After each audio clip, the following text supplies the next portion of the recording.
1. The fragility of modern fire is, well, honestly quite shocking. 15 seconds is all it takes for your lighter, your matches, or your carefully arranged tinder to fail. A light drizzle, a gust of wind, or the chill of a winter night is enough to leave you cold, wet, and powerless. Modern tools promise convenience, but, they offer almost no margin for error. Now consider winter 1632, when a Swedish army of 12,000 men pushed through the frozen forests of Germany. Temperatures dropped to -20, supply lines were non-existent, and the men had no second chances. Losing fire in that world meant dying before dawn. Yet those soldiers built flames that cut through blizzards, while modern fires collapse at the first drop of rain. They possessed something we have almost entirely forgotten: true fire literacy, the understanding of physics, biology and discipline that allowed humans to survive when nature aimed to destroy them. Before we dive in, take a moment to like, comment, share and subscribe to Warcraft Survival. You'll see how the skills we're about to explore can make a difference between life and death, and why they remain astonishingly relevant today. The Swedish torch is one of the clearest examples of medieval firecraft ingenuity. Unlike the flat, fragile campfires of modern campers, this upright log was a self-sufficient combustion engine.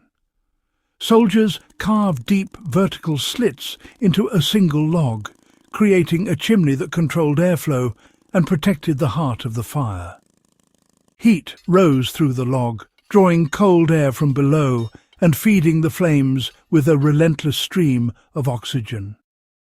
The stack effect made the fire almost impossible to extinguish, even in rain, wind, or green wood. The wooden walls shielded the flames, while moisture in the log was forced out as steam. 4 centuries ago, this method was considered routine. Today, it can feel revolutionary. The lesson is simple. Elevating fire, shaping airflow, and protecting the core are essential principles of survival firecraft. Modern fire often fails because it sits directly on cold, wet ground. Ancient fire masters understood that separating heat from the earth multiplies its efficiency and survival potential. Medieval soldiers also carried a secret far older than the Swedish torch. Amadu, a biological fire battery. Thousands of years before lighters, soldiers preserved smouldering embers in a processed fungus harvested from the horsehoof fungus. Boiled, treated with ash or other alkaline substances, and pounded into soft fibrous mats, this material could carry a smouldering ember for weeks.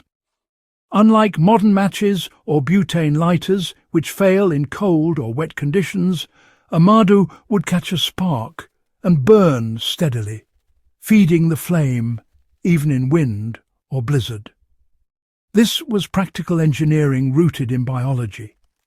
If you control the ember, you control the fire. Preserving a small, dormant flame is far more reliable than hoping for instant ignition, a principle modern survival guides rarely emphasize. The tools of ignition also reveal a striking difference between convenience and reliability. Modern lighters are delicate, requiring fine motor skills that cold, numb fingers cannot provide. Flint and steel, on the other hand, demand only rhythm, strength and knowledge. A sharp strike produces sparks far hotter than a tiny lighter flame, capable of igniting tinder even in hostile conditions. Medieval soldiers depended on certainty rather than ease. Convenience is a tempting trap. In extreme weather, it becomes a liability. Survival demands tools that work when your body is failing, not just when conditions are perfect. Finding fuel in a storm is honestly another art nearly lost to modern campers. You know, medieval soldiers never relied on what lay underfoot. Wet ground is a trap, plain and simple. Instead, they sought standing deadwood, often high in the canopy, dry and untouched by rain or melting snow. They carried fat wood, the resin-soaked core of pine, and birch bark, which is naturally rich in flammable oils. These materials burned fiercely, even when soaked, creating the sparks and flames necessary to ignite larger fires. Firecraft was as much about knowing the forest as knowing the flame. Understanding where and how nature preserves fuel in its driest, most flammable form, well, that's what separates survival from disaster. History is, frankly, brutal in its lessons. The Carolan Death March of 1719 shows what happens when fire literacy fails. 6,000 Swedish soldiers, experienced and disciplined, began a retreat through the tidal mountains, only to have blizzards destroy their tinder, wet their fuel, and snuff out every spark. Without fire, 3,000 froze to death in a single night. It was not musket or strategy that killed them, but the loss of the flame. Fire is not just warmth, it is life, discipline, and morale. Forgetting it can cost more than comfort. It can cost everything. Modern survival enthusiasts can honestly reclaim this forgotten mastery.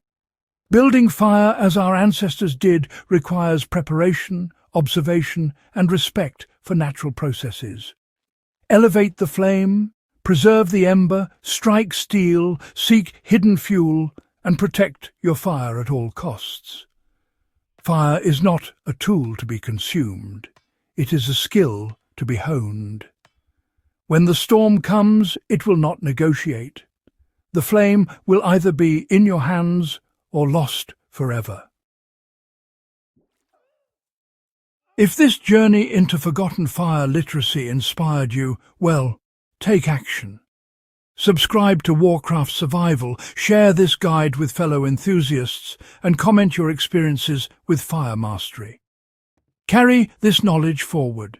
Study it, practice it, and remember that survival has always been defined by those who respect the flame. Fire never forgets, and neither should we.